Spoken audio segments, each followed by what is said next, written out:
Tengok ni guys, ini GWM Tank 500. Ini 3 benda saya suka, 3 benda saya langsung tak suka pasal model SUV besar 7 tempat duduk ni. Let's go. Pertama sekali, kereta ni memang tak murah, tapi pasal value, I think it is superb. Model ni harga macam BMW X3, size macam lah Toyota Land Cruiser yang paling besar dan spek dia boleh lawan Range Rover. Buka pintu, ada automatic side step, dekat dalam ada electric steering column, kerusi dia Nappa leather dan ada feature massage lagi. Kerusi belakang pun ada ventilation juga.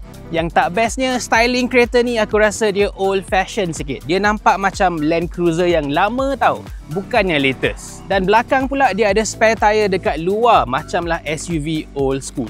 Actually, dekat pasaran lain ada versi yang tak pakai external spare tyre macam ni. Tapi tu cuma untuk model yang pakai enjin petrol besar sahajalah.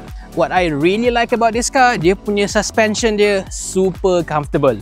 SUV yang leather frame macam ni, biasanya atas highway dia bouncy, rasa kasar. Tapi yang ni, dia tak. Memang sangat comfortable.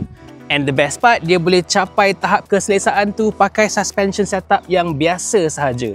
Tak payah nak pakai adaptive lah, air suspension yang jauh lebih complicated. Apa yang aku tak suka kan? Skrin tengah ni memang nampak besar dan impresif, tapi dia punya user interface dia super annoying.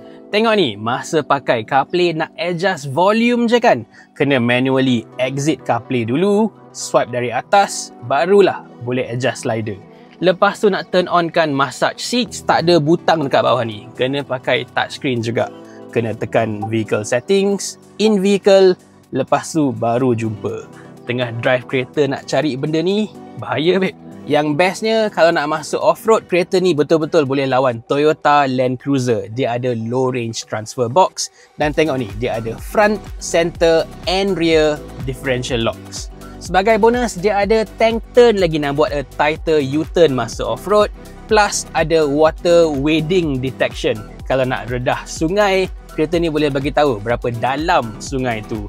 Dan dia punya maximum depth pun lagi tinggi daripada Toyota Land Cruiser, 800mm air.